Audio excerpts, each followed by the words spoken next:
is such a pleasure and honor to be able to join you all this afternoon to discuss a particularly hot topic, engagement, and why engagement doesn't always equal success. Hence, we're going to make a case for great work.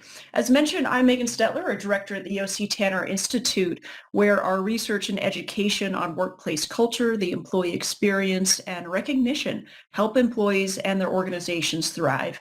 You can go ahead and connect with me on LinkedIn. I always love getting messages and questions after these types of forums, so happy to connect. Well, let's get started.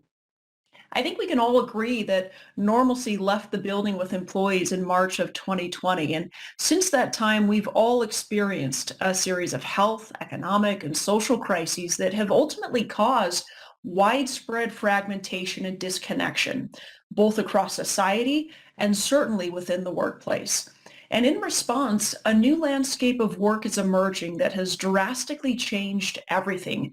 Employees are now calling more of the shots, and with the resurgence of the Great Resignation, they're leaving jobs if their workplace isn't meeting new expectations that have been ushered in by the pandemic and overall crises around well-being, belonging, appreciation, personalization, flexibility, just to name a few. So after a year unlike any other, our 2022 Global Culture Report examines how we need to rethink everything. Organizations today have that opportunity to rebuild their cultures, to exceed the best of their old normal, to involve and evolve that employee experience and focus on what truly drives business results. And while the worst may seem to be over, I mean, everything is ebbing and flowing, and now we've got a potential looming recession. The reality of this decade is it's going to take more time and attention to recover from the trauma, the disconnection, and the loss of trust that has been brought about by past and current events. As we kind of stack them all together quite quickly in this introduction, across society, we've been isolated from family and friends and neighborhood and support communities due to those health concerns. We've seen a rise of medical and political feuding. The rise of disinformation has led people to question where they belong. There's been an ongoing racial reckoning, which has ignited new conversations in hopes of lasting change. Organizationally, we've seen a variety of things. Markets have crashed, they've surged, they've stalled, they've dropped. Budgets have tightened. We're now looking into potentially more layoffs. I've seen a lot of those come across LinkedIn lately. Frontline workers have been separated from remote workers through all of this. We're looking to reconnect that aspect of our workforce again. And out of all of these crises, an every person for themselves mentality has emerged. Employees have really run the gamut of endurance. And those high levels of disconnection and fragmentation are absolutely at an all-time high. And people are questioning their futures at their organizations. In fact, 58% of employees now say that they're considering leaving their jobs for something better.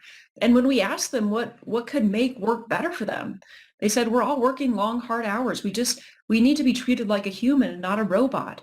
Another said, I would stay if I was appreciated and taken seriously.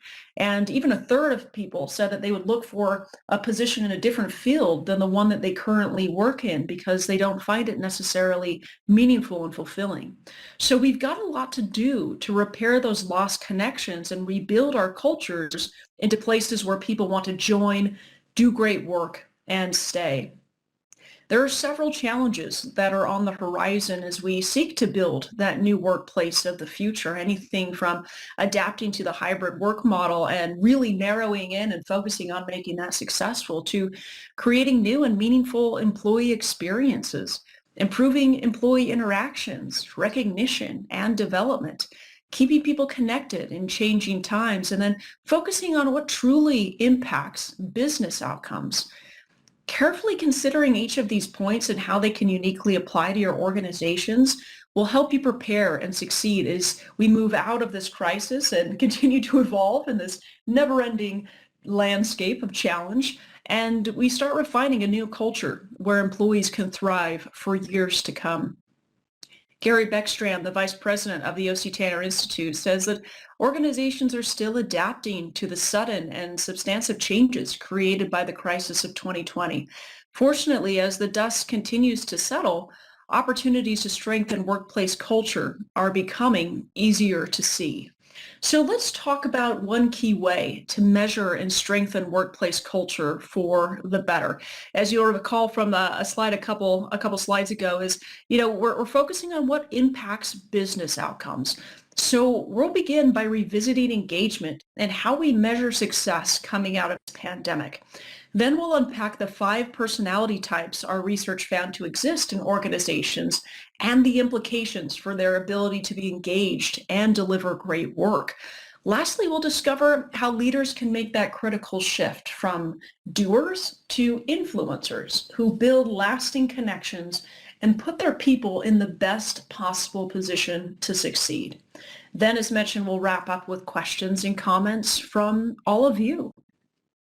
So we're really excited to be able to revisit this concept of employee engagement and share with you our data because it confirms that perhaps there might be an additional way, even a better way, to measure workplace success. One of the questions we were asking ourselves as we were going in to discover our 2022 Global Culture Report topics was, is engagement still a valuable metric? And was it ever? For the past number of years, there's been a lot of focus on measuring workplace success, and it's centered around how organizations increase employee engagement, right? It's all about the engagement scores. Past research has certainly demonstrated that when employees are engaged, employees often increase their commitment and their effort, but that doesn't necessarily translate into business success. So we wondered if there was a more reliable indicator of future individual and business performance. And we found that a near singular focus on employee engagement has kind of distracted organizations from what matters more, and that's the production of great work. Research shows employees and leaders relate to engagement through the quality of their work. Plus, the behaviors and practices associated with great work are more specific. They're easier to define, measure, as well as train. They're also more reliable and predictive of business success because they directly affect business outcomes. So let's dig deeper into this conundrum. Despite billions of dollars organizations have invested to drive engagement, over the past 18 years, engagement as tracked by Gallup here has only increased from 28 to 34%. That's an average of less than half a point every single year. In the past few years, Harvard Business Review has also published articles questioning the utility of measuring engagement. While it can gauge employee perception, it doesn't necessarily reveal causation or accurately predict job performance. And while we've seen a significant uptick recently, that can really be attributed to the unique variables in place brought about by the pandemic and these other economic and social crises. Times of uncertainty create a high sense of short-term motivation and engagement. Think of it this way. If you were seeing millions of people lose their jobs and their homes, wouldn't you be engaged in your work? And we're seeing that even, yet again now with this looming recession, with the layoffs and furloughs that are taking place. People are leaning in. They're becoming more engaged. One of the challenges with measuring engagement is that there's really no commonly agreed upon definition, right? What is engagement really? That's the question that we set out to ask leaders and employees around the world. Can you define engagement? And as you can see, the responses varied significantly. Senior leaders define engagement as a measure of discretionary effort. Quote, engagement to me is getting the most out of our employees. HR leaders described it as the KPI of employee effort that senior leaders care about. Quote, I'm not exactly sure what engagement does for the organization. There's a belief that higher engagement equals more work done, so we survey it because it's important to our executives. People leaders refer to engagement as a measurement of how much employees care about their work. And we find that's most similar to how employees talk about engagement, the way about which we go and do our work. Employees talk about engagement in the context of how they do their work. Engagement to them, it's focused on the work output rather than that discretionary effort. And we found that's a critical thing to pay attention to that employee perspective, than just rely on those traditional organizationally centric points of view. From the perspective of employees, it's how the work gets done. The work product itself is more meaningful than just being engaged and putting the effort in alone. I like this quote from George Penn because I think it accurately describes what we've been hearing in our research, that employee engagement is about the connection employees have with their work. Highly engaged employees do their work not just because they're paid, but because they care about doing a good job. At the end of the day, again, it's more than just about how engaged or how much effort is put on by an employee. It's about the work output, how much they care. The goal of delivering great work is what matters most. Held a recent LinkedIn Live discussion with the O.C. Tanner Institute here on great work. And it was really enlightening to hear from healthcare providers what caused their people not only to be engaged, but to ultimately deliver the work that made a difference that people loved. For instance, Jennifer Herrera here on the left, she's from a Martin Luther King Jr. healthcare in South Los Angeles. And she said, these jobs that they have for nurses and doctors and the rest of the staff in the hospitals, they have deep personal meaning. And they serve these underrepresented areas that desperately need them. So that connection to purpose has been a rallying cry for them to do their very best work. Likewise, Dr. Amit Singh at Amster Healthcare in Dubai spoke about how the pandemic totally flipped the equation. He said everyone had limited information and answers, so leaders provided their people with a true sense of autonomy and ownership as they completely transformed hotels into functioning hospitals in a matter of hours, right? Just over the weekend. He's like, we would never have seen that.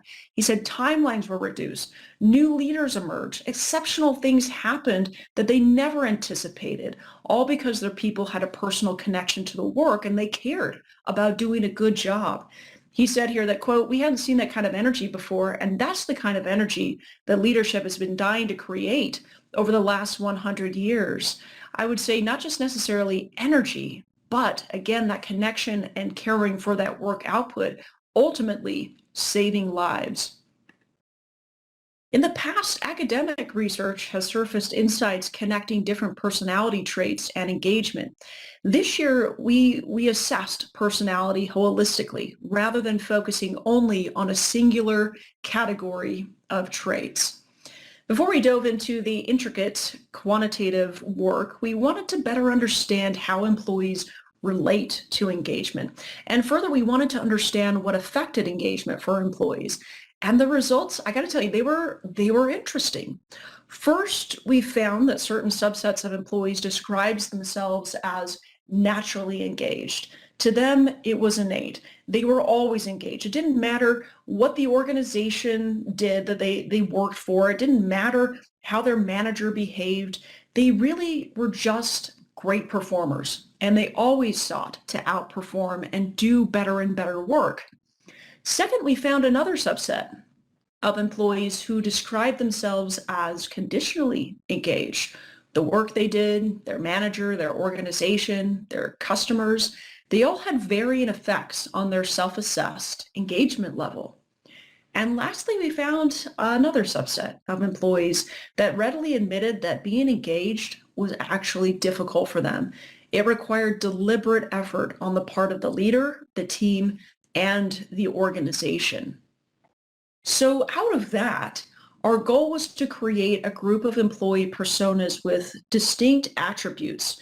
The qualitative research I described a little bit earlier guided our selection of psychometric measurements, and we employed 28 psychometric tests to measure the presence or the absence of various personality attributes, modes of motivation, affect, and even outlook. We then performed a variety of cluster analyses to establish core clusters of attributes, test those clusters, and ensure a robust approach to modeling our employee personas. And then as part of the testing, what is always my favorite part is we attempt to break those constructs to make sure that they are really, really sound. It's really cool, meaningful work. But our analyses revealed 5 distinct personas, each with their own unique approach to work, their motivation, work styles, and much more. Each type of these employees has a unique set of needs, strengths, and weaknesses. Now, the intent of these personas is to aid in analysis. We realize that 100% of a person's personality might not cleanly fit into just one persona, but these are designed to capture the majority of employee personalities. Let me just give you a brief description of each of these, starting with the socializer here on the left in orange.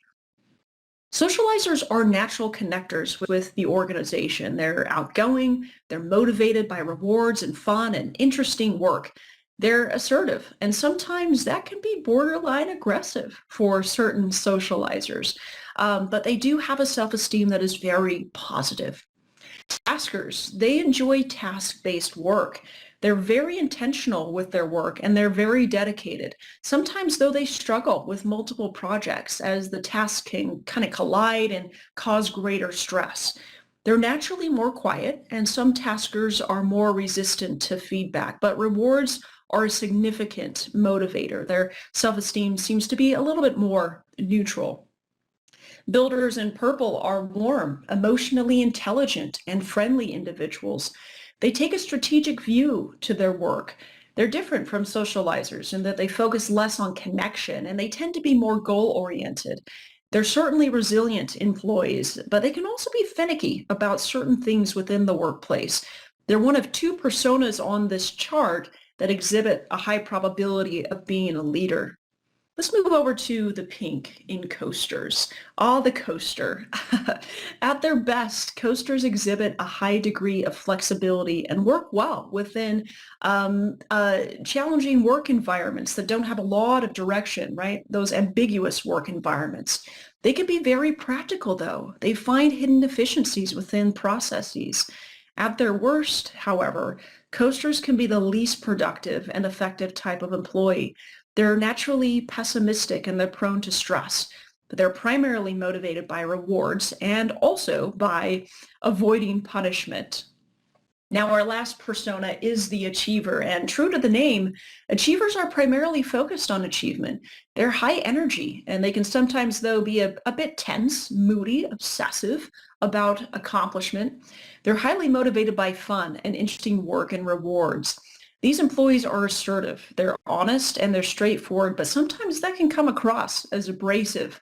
Along with builders in purple, this one also has a high probability of being a people leader. I also think that it's interesting that their self-esteem level naturally evolves to the negative spectrum, but I think it's just because this is an achiever. They're never quite satisfied. Once they've achieved something, they're going to move on and find something else to achieve. Quite an interesting mode of research here. As you can see, engagement is highly associated with employee persona. Coasters in the upper left-hand corner only had a 17% probability of high engagement, while achievers in the bottom right-hand corner had a 96 probability of engagement. This can present a problem. This is the conundrum for organizations. Taking a singular focus on engagement can lead to simply measuring the presence of certain employee personas rather than a meaningful measurement of performance. So you might be wondering, how do I not avoid a coaster in my work environment? This can be a dangerous thought process because coasters can be significant contributors to an organization. There just has to be some supportive cultural elements in place where coasters can show up and bring their best. Plus, every organization needs a mixture of employee personalities, and this ensures that your organization benefits from unique points of view. Bottom line here, though, high engagement does not equal great work, and engagement cannot predict or help measure performance. Traditional engagement surveys rather, may acknowledge and measure different employee personalities, but they don't show that true discretionary effort of the larger employee population. So we have a couple of implications here for this section That organizations measuring high engagement are likely measuring the presence of employee segments and groups of personality attributes rather than discretionary effort. And second, a stronger metric may be to focus on the work product as articulated by employees and leaders rather than rely on typical engagement metrics. So let's talk a little bit more about this important concept of great work. And as we go into more detail, I want you to keep in mind that when I say great work, what I mean is having the ability to deliver the difference that others love. It's about providing value to those who receive our work. And this is a helpful definition because it applies to every employee, regardless of the job or the work being done. Simply being mindful of those who receive our work goes a long way to improving our work output. And I stated this earlier, but I think it bears repeating that as we think more about great work, our data clearly suggests that organizations, they're just going to achieve better outcomes by focusing on nurturing and achieving great work rather than increasing engagement, because great work directly leads to those better business results, and it provides organizations with more actionable strategies for improvement in key areas.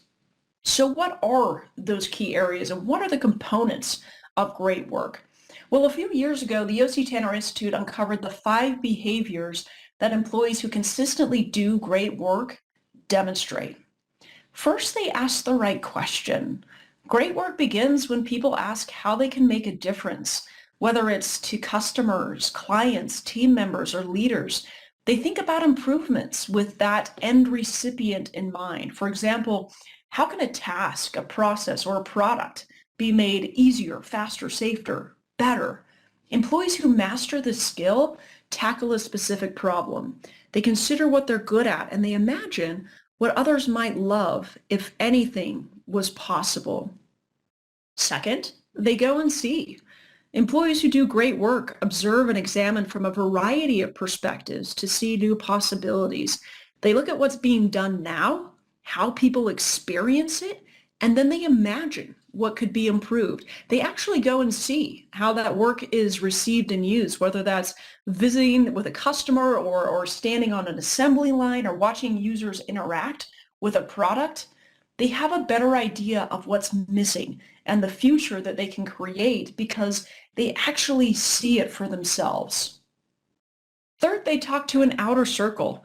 Great work improves when people talk to others they normally wouldn't interact with, and they generate ideas that they normally wouldn't think of, right? It's easy to kind of work within our own bubble of affirmation, but it's also important to extend those rings outwards and get those other perspectives. So employees who consistently do great work invite others to join them. They expand their circle of contacts by networking with people beyond those they already know. They gather the information, the insight from each conversation, from those, subject matter experts, even those with contrary points of view, and they keep track of every great idea that comes up. Fourth, they improve the mix. People who do great work don't make improvements randomly. They look before they leap. They think, they plan, they fine-tune the changes they make, often adding improvements and then removing those elements that don't work or don't add value that they're looking for. So they look for those connections in between the ideas, and they check the fit often, and they watch as signs of that great mix gradually comes together. And then lastly, they deliver the difference. Great workers are laser focused on positive outcomes. They persist until they get those results. And if their work isn't loved the first time, they learn why, right? They're not afraid to ask those questions. What isn't resonating? And then they try again. Failure is seen as an experience and progress until their accomplishments truly inspire others.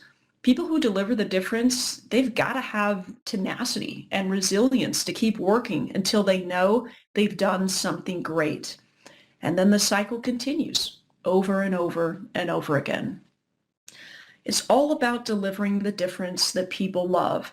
And that reminds me actually of a great client of ours, Delta Airlines. We often hear about the Delta way of doing business.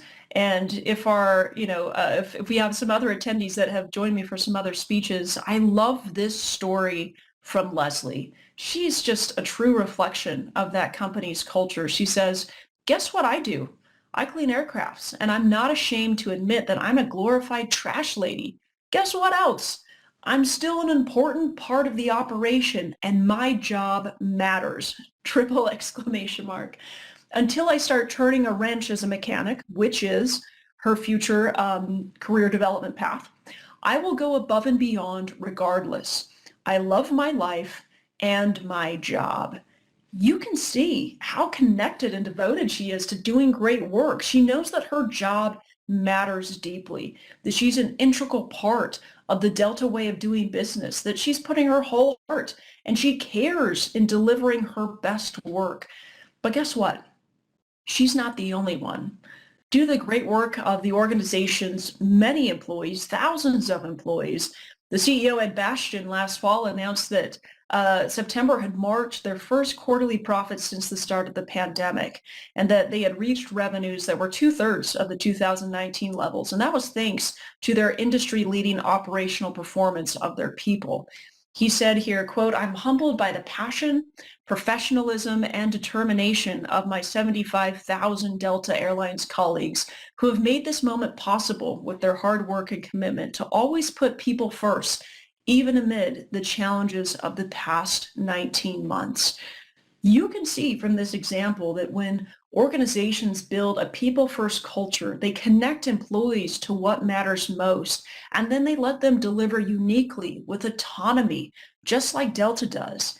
They can also experience very tangible business and work outcomes and ultimately rise from the change and challenge that we continue to see as this pandemic and economy evolves. As one focus group participant put it this way, to do great work is to put your heart and soul into something, to not only do what you're told, but to put your stamp on something, to add a little extra, to have pride in your work. The good news is that we know that delivering great work is a much better indicator of increased productivity and success. Now, unfortunately, employees who regularly put that into practice, those behaviors and components of great work, is actually quite low. So you can see there on the right-hand column that, asking the right question doesn't happen a lot, 21% of the time. Going and seeing, 30%. That's actually the highest one on this chart.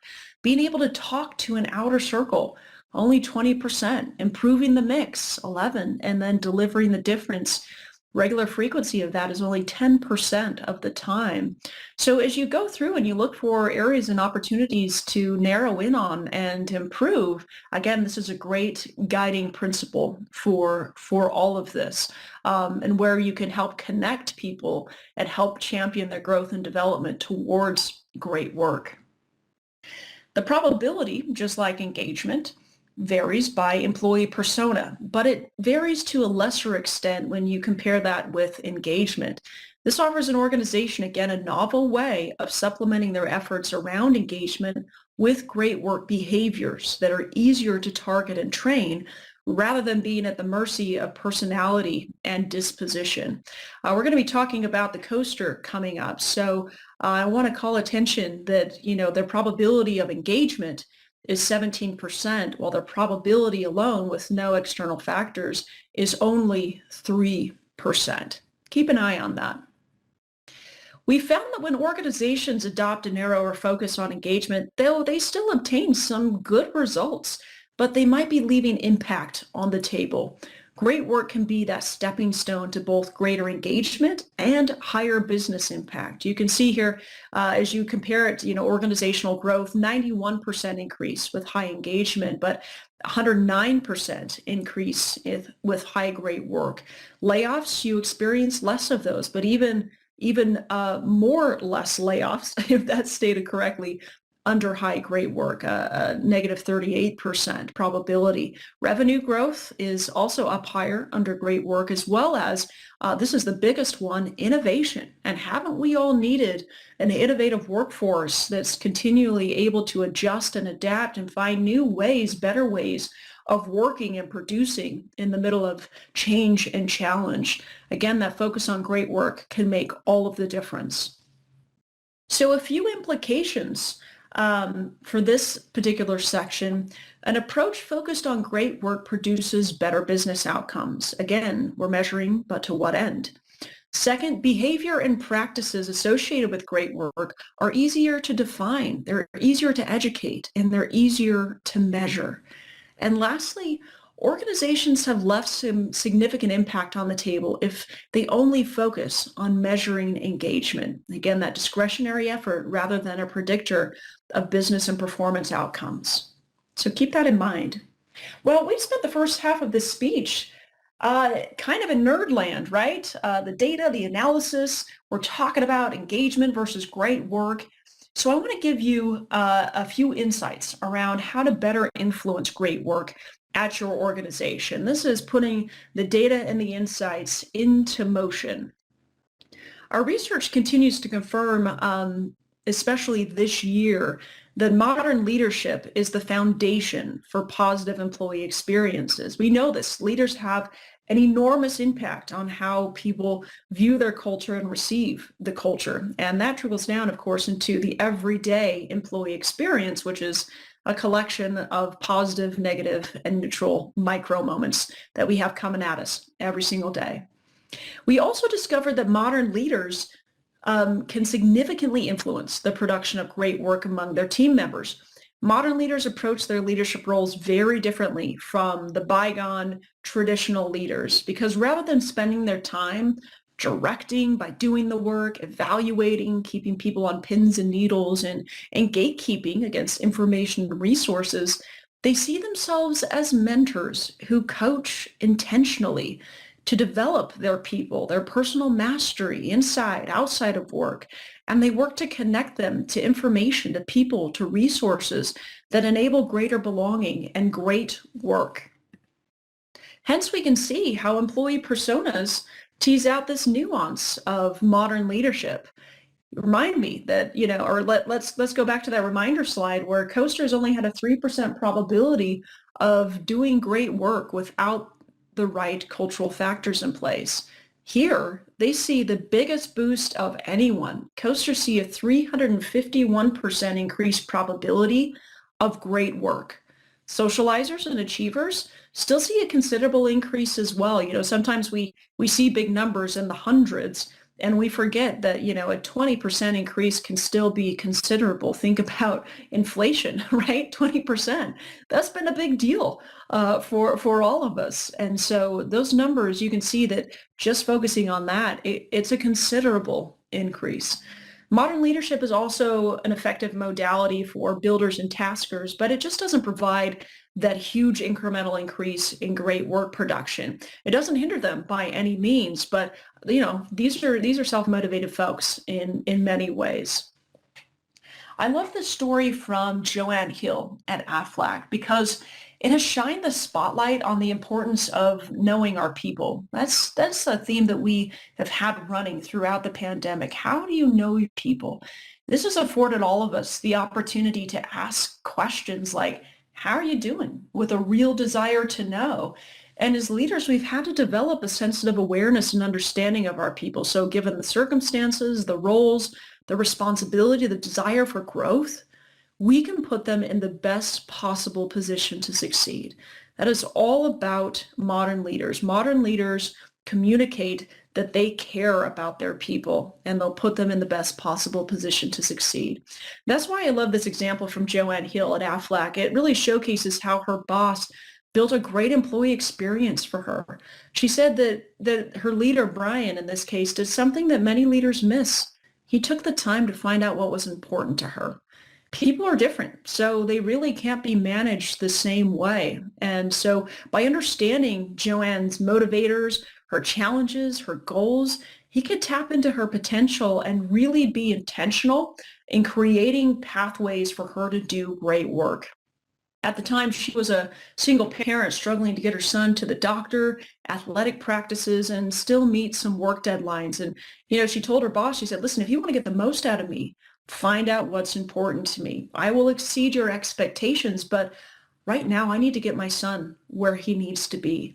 And so Brian listened and they had conversations about her schedule and soon he did something that was above and beyond. He and his wife and even his children started attending her son's basketball games. Then it was football. And this continued on for years. She said he took the time, he showed compassion, he held me accountable, and I executed. He's the best leader I've ever worked for. So the question is, do we know our people? And how are we supporting them in a way that not only helps them have a great employee experience, but a great life experience as well? Because so often the things that are happening in our lives outside of work directly contribute to our ability to deliver at work. And the cycle continues in the other direction, right? If you have a great employee experience, it makes life all the easier to deliver on those personal goals and responsibilities. But when work is not great, you're not working in a great environment, that can directly contribute to your well-being and how you interface with your family when you get home at the end of the day. Recognition also has a significant impact on both engagement and the production of great work. Think about it. When employees feel valued, not just for what they do, but for who they are and how they accomplish that great work with their very unique passions, skill sets, talents, and abilities, they're much more likely to continue to do that great work. Recognition is the most effective when it's integrated into culture. And this is our great integration model that provides insight into the 8 aspects that are most important to consider in moving your recognition program from a once or twice a year transaction into a reflection of who you are, a natural response to doing great work. I'm going to start by giving a brief definition of each of these, starting with continuous improvement. That's the one with the arrows up to the right there. And this is all about keeping recognition programs and technologies fresh and current so that people understand that recognition is relevant, that it matters to the organization. I just had a great conversation with an organization the other day up in Toronto, Canada, about how they're rebranding and they're so excited about the new branding and values and that they want to make sure that their recognition program is up to date, that it aligns with their messaging and the way that their company looks and presents itself internally as well as externally. So people know that it's important, that is a part of their culture and their way of doing business. Next is a holistic focus on both the large and the small dimensions of great work that are happening at the organization, and then making sure that recognition is appropriate for each level of contribution. We'll talk about that in just a second. Another is creating ways that recognition can be observed throughout the organization, not just when it's, a big celebration once or twice a year, but somebody goes above and beyond or celebrates a career milestone or a shout out in a meeting. How is recognition being observed regularly? So it's a part of your culture. So think about how it's given publicly and is communicated broadly across teams, across the organization, across your social channels. So you can show your appreciation to your people, that they're visible and they know that they matter and that recognition is a part of your way of doing business. Swinging over to the left-hand side, another dimension is the frequency of peer-to-peer recognition, which makes the moment feel integrated into the everyday employee experience. I think, peers see so much more than leaders do. And beyond that, when peers feel like it's a safe environment for calling attention to the great work of each other, man, it really helps diffuse that negatively competitive environment and it promotes collaboration, belonging, and inclusiveness in a very strong way. Moving up, another is whether recognition is personal and personalized to that individual as we get to know our team members, their styles, what's relevant to them to receive, what do they like, what's most meaningful to them, what would knock their socks off if you gave that to them. When that's done right, recognition moves from feeling like a transaction to a meaningful experience. Also, the leader understanding of individual preferences matter. How do they like to be recognized? When we see that, when we see leaders taking the time to shape an experience that works for the person receiving it, It doesn't feel like they have to do it. It doesn't feel like it's centered on the leader taking all of the glory, right? We've all seen that. This recognition is for you, but it's really for me. No, no. They've taken the time to think about that, and they've consciously considered each individual, and they've shaped that moment around them. Some people like public affirmation. Others, they like more quiet one-to-one settings. And if that occurs, it's on the leader to back channel that visibility so that employee gets the same level of visibility among important groups as the person who does love that public recognition. And then the more people see senior leaders participating regularly in giving recognition to others, the more they understand of it. It's really important. It's about giving credit where credit is due. I mean, formerly, I worked in politics, and that was all about passing the credit up the supply chain to create greater buy-in. And when that happens, man, you just erase the work of other people. But when a leader is able to say regularly, man, you're doing all this great stuff, you, team, whatever it is, this helps people again feel like they're a part of a safe environment, that they are visible and that they are valued. Then recognition starts to spread and appreciation becomes integrated into the culture. Recognition becomes a way of life, a natural response to great work. Recognition integration, it helps all employees thrive at work. And the impact, though, again, is not the same across every persona. Personas that showed a high degree of reward responsiveness had greater lifts of great work. And here we come in with the coaster again, only a 3% probability of great work. You add in integrated recognition, and that goes sky high. 1,838% increased probability of great work.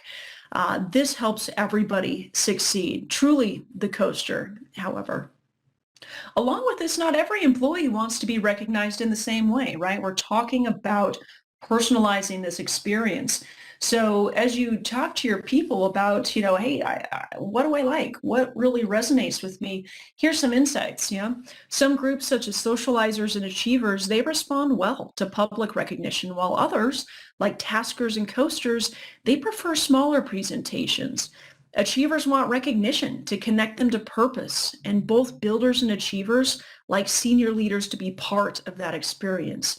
And you can see that nearly all of these personas respond well to redeemable points among other awards. It's good because you can go in and select an item that's really personalized to you, that matters to you, while the tasker alone prefers a custom reward or a charitable donation. So bottom line here, get to know your employees as individuals. That's going to ensure that recognition is meaningful and it's impactful as much as possible. Let me give you a few examples here. When it comes to recognizing the little things, those small victories, the everyday efforts that help boost confidence and help people invest in doing great work, TD Bank here leverages a program that helps show appreciation through e-card systems that are built directly into their email navigation bar and also their social channels. They've seen some significant traction of success because they've also added a component where people can express their preferences. So colleagues know exactly how they'd like to be appreciated. That's really powerful. Since then, the program has been used by over 90% of colleagues. They have over 2 million recognition moments that have occurred since its launch, and timeliness and genuineness of this appreciation given has improved. There's also been more peer-to-peer and leadership appreciation happening. Interestingly enough, giving and receiving recognition has a pretty strong correlation on lower attrition rates. I love this story from Emily. She's a senior manager at the North American Contact Center, and she recognizes 3 colleagues for their great work in her daily group email updates. And her team looks forward to seeing those recognition moments every single day, and they challenge themselves to do great work and be the ones recognized. She said appreciation is ongoing motivation, and with TD Appreciate, we have e-cards at our fingertips, and it takes less than 10 seconds to send one out. We've got to be so intentional in connecting our people during this time of hybrid and remote work, and this allows us to give us those water cooler high fives that necessarily aren't as part of the equation as they once were. When it comes to rewarding those above and beyond achievements, which helps validate somebody's worth and potential in an organization. I love what Seat is doing. They're a tire manufacturing company based in India in the Middle East, and they've experienced some significant outcomes thanks to their reward system that allows people to nominate people for awards, complete with that points deposit that allows you to go in and select an item that's really meaningful to you. And so one of their managers said that during this difficult situation, despite so much risk, anxiety, and fear, people have delivered disproportionate results that we never would have expected, even in ordinary times. This has happened only because employees feel the organization is fair when it comes to recognizing people. Now, once you receive that recognition for above and beyond achievements, you know what success looks like at the organization.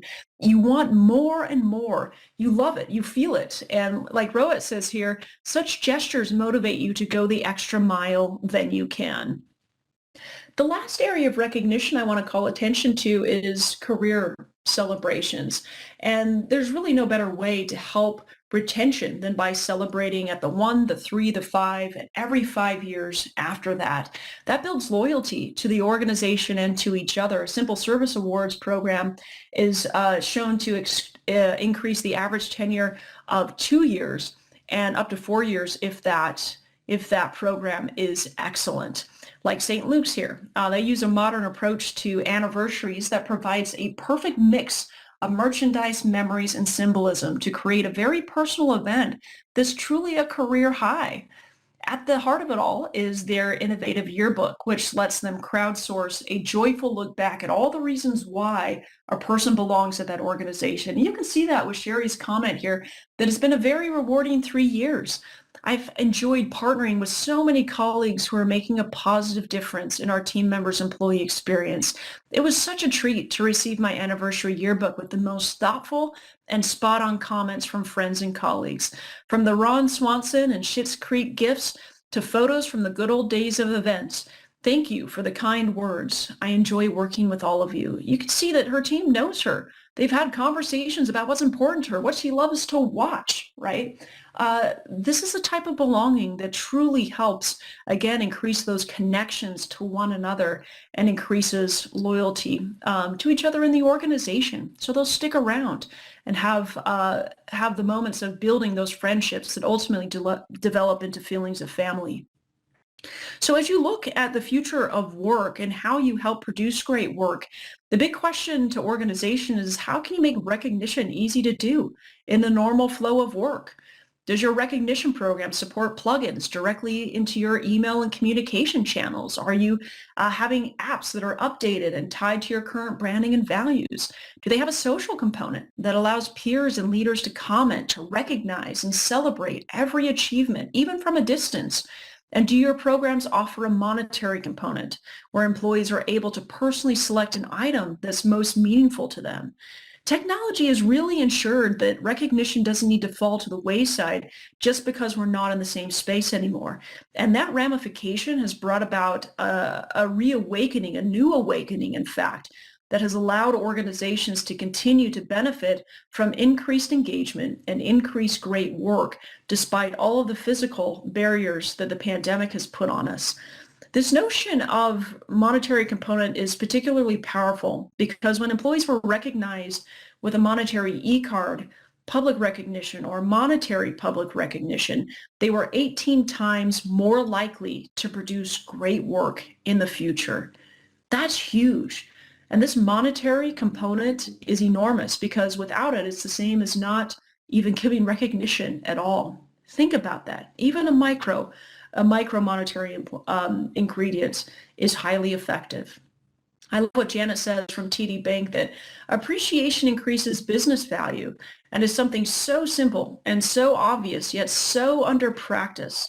When we think about maximizing business value, it means finding the right balance between extrinsic and intrinsic motivation and anchoring ourselves around our purpose, meaningful work that people care about doing a great job and rewarding and validating their efforts on the back end. I know our time is short here today. This has been an era unlike any other, and we're not out of the weeds yet. But we really have a unique chance to seize upon the opportunities before us, to be intentional in how we create powerful and authentic cultures of great work through recognition, modern leadership, and belonging. As Steve Jobs said, your work is going to fill a large part of your life. The only way to be truly satisfied is to do what you believe is great work. And the only way to do great work is to love what you do. From the lens of employees, it's not about being engaged or putting the effort. It's about how the work gets done. It's about doing the work and caring about the work and producing a great work product. We've seen it. There is, some skepticism across a variety of groups about the utility of engagement. We're not saying do away with it by any means, but we are saying there might be another way to supplement your efforts to help you measure and determine the success of your organization. So just a couple of key takeaways before we launch into Q&A. Use great work as an effective metric to identify improvements in employee and organizational performance. And lastly, enable employees to accomplish great work by creating those strong cultures of recognition, inclusion, and leadership. Well, I thank you so much for our time spent here today. I hope you have found these insights helpful and useful, and I would encourage you to spend more time reviewing our entire Global Culture Report. And you can download that report by just following this QR code or downloading it at octanner.com. And so with that, we'll go ahead and take some Q&A over here. Let's see what we've got. Oh, looks like my great colleague, Annika, is jumping in and providing, there you go, a little more research, resources, and methodology can be, if you're interested about the research and the methodology, you can certainly detail that. That's detailed in our engagement revisited section of our Global Culture Report. Cool. Dante says, you talked about the components of great work, but you spoke about them in the context of a great worker. You talked about them as qualities and perspectives of a great worker that they have, and how you create great work for your employees that aren't naturally positive workers. Right. So we talked a little bit about that. I'm sure this question came in right under the radar of when we talked about modern leadership, recognition, and then fostering that environment of belonging. Those are two really, really great ways. Again, I know I had kind of touched a little bit upon this, but really, as employees, we experience so much of our organizational culture directly from our leader and our relationship to our leader, our relationship to the team, and then our broader organization. And so having a leader that really is a coach, a mentor who is focused on your development and putting you in the best possible position to succeed and connecting you with the people and the resources to help make you successful is absolutely vital. I mean, I think we can all look back across our careers and say, man, that was a really great boss, or, I actually left that position because my boss wasn't great. We hear that over and over, right? That we don't necessarily leave jobs, but we leave hard bosses. And this is the opportunity to flip that narrative on its head and saying, how do we create a great environment for modern leadership? And when we talk about modern leadership, certainly it is those managers and people in leadership positions, but the organizations that have the greatest opportunity or ability to have modern leadership become a true part of its culture is by having every employee consider themselves as a leader, because that helps them step up and share in the leadership load. And everybody has a moment of influence, right, on each other. If everybody consider themselves a leader, that helps shape those dynamics. And then, of course, we talked about recognition and that powerful influence. One of the things that caused me to join OC Tanner, I came from a background in television news and then politics, both environments that frankly weren't great at recognition. Frankly, were tough, hard environments to work and operate in. And I thought to myself, if I can change the employee experience for the better, it changes somebody's life. And as I've dug deeper and deeper into this research, it's become clear that recognition has an unparalleled impact on workplace culture and that employee experience. It connects them to all aspects of culture that matter most, that sense of purpose, the sense of opportunity, right? Success, appreciation. It increases their well-being by decreasing burnout and providing those social connections. And it helps form great environments, again, where you're connected to your leader, your team, and the organization. And when you have those three connections, people are 11 times more likely to stay at your organization. So again, being very mindful about how you foster these connections are truly, truly important. Let's see. Nicole here says, for these employee personas, what process items, KPIs were used to measure engagement and great work? That is something that is proprietary to us, Nicole, but if you go back to those components of what make great work, you can go back and it's really leaning into those aspects. But if you have and want to detail that out further, certainly go ahead and connect with me or connect with a member of our research team, and we can dive a little bit deeper into that. But it is really leaning into those five components of great work. Anything else? We have just a couple more minutes before we wrap up here, but I saw a couple of LinkedIn notifications coming through at the top of the speech, but happy to connect, happy to hold conversations and reach out on LinkedIn. It's always a great forum for us to discuss and share ideas and toss concepts back and forth and what you're dealing with, and always include me as a resource. So thank you so much again for the opportunity. And I look forward to connecting after this. We'll hand this back to our organizers here, HRE.